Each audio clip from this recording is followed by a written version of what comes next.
ഇന്ന് ഉണ്ടാക്കാൻ പോകുന്നത് ഉലുവയുടെ ഇലയും മുതിര മുളപ്പിച്ചതാണ്. അതും കൂടിയിട്ടുള്ള ഒരു റെസിപ്പിയാണ്.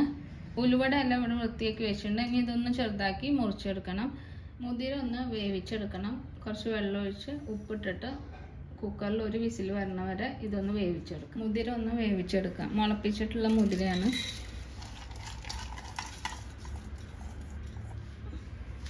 ഇത് വേവാൻ ആവശ്യമായിട്ടുള്ള വെള്ളം ഒഴിച്ചു കൊടുക്കാം. കുറച്ച് വെള്ളം മതി, അധികം വെള്ളം ആവശ്യമില്ല.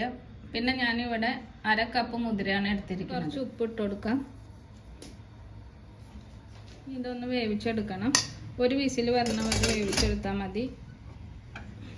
ഈ മേത്തിയുടെ ഇലയൊക്കെ ഒന്ന് അരിഞ്ഞെടുക്കാം. ചെറുതാക്കി ഇങ്ങനെ അരിഞ്ഞെടുക്കാം.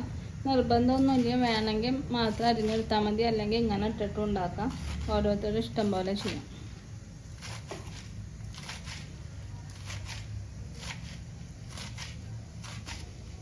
ഇതെല്ലാം ഞാൻ ഇതുപോലെ അരിഞ്ഞെടുത്തിട്ട് കാണിച്ചു. തോരൻ ഉണ്ടാക്കാൻ തുടങ്ങാം. അതിന് വേണ്ടി ഞാനൊരു പാൻ ചൂടാക്കാൻ വെച്ചിട്ടുണ്ട്. അതിലേക്ക് വെളിച്ചെണ്ണ ഒഴിച്ചു കൊടുക്കാം. ആവശ്യത്തിനുള്ള വെളിച്ചെണ്ണ ഒഴിച്ചു കൊടുക്കാം. 1 ടീസ്പൂൺ കടുക് ഇട്ട് കൊടുക്കാം. പിന്നെ കുറച്ച് ഉഴുന്നും പരിപ്പ് ഇട്ട് കൊടുക്കാം.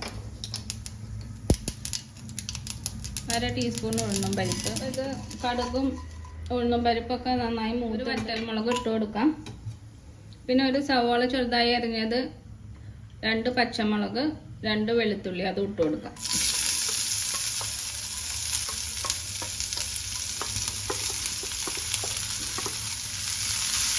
ഇതൊന്ന് വഴറ്റാം. അധികം വഴറ്റേണ്ട ആവശ്യമില്ല. സവാളയൊക്കെ ഒന്ന് സോഫ്റ്റായി വന്നാൽ മതി. സവാളയൊക്കെ ഒന്ന് സോഫ്റ്റായി വന്നിട്ടുണ്ട്. ഇനി അതിലേക്ക് ഒരു 1/4 ടീസ്പൂൺ മഞ്ഞൾപ്പൊടി ഇട്ട് കൊടുക്കാം. വേവിച്ച് വെച്ച മുതിര ഇട്ട് കൊടുക്കാം. ഈ വെള്ളത്തോടൊക്കെ അതിലേക്ക് ഒഴിച്ചു കൊടുക്കാം.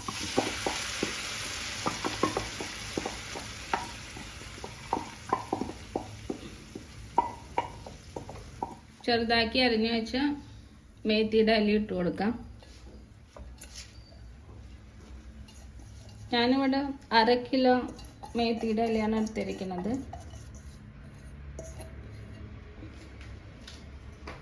ഇതൊന്ന് നന്നായിട്ടൊന്ന് മിക്സ് ചെയ്യാം.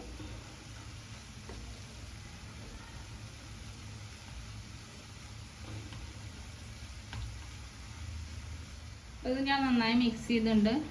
ഇനി ഇതൊരു 5 മിനിറ്റ് അടച്ചു വെച്ചിട്ടൊന്ന് വേവിക്കാം. ഇടയ്ക്കൊന്ന് ഇളക്കി കൊടുക്കും വേണം. അപ്പോൾ ഞാനിതൊരു മീഡിയം ഫ്ലെയിമിൽ ഇട്ടിട്ട് 5 മിനിറ്റ് ആയിട്ടുണ്ട്. ഇനി തുറന്ന് നോക്കാം.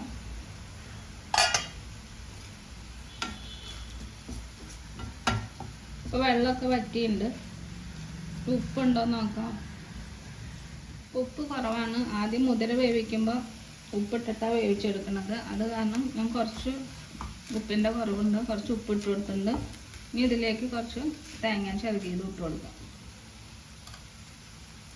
1/2 കപ്പ് തേങ്ങ ചിരകിയതാണ്, അത് ഇട്ട് കൊടുക്കാം. ഇതൊന്ന് നന്നായിട്ടൊന്ന് മിക്സ് ചെയ്യാം. ഇപ്പോൾ മുതിരയും ഉലുവയുടെ ഇലയും കൂടിയുള്ള തോരൻ തയ്യാറായിട്ടുണ്ട്. ഇത് ഹെൽത്തി ആയിട്ടുള്ള ഒരു ഡിഷാണ്. അപ്പോൾ എല്ലാവരും ഉണ്ടാക്കി നോക്കണം. ഇഷ്ടപ്പെട്ടാൽ ലൈക്ക് ചെയ്യണം, ഷെയർ ചെയ്യണം.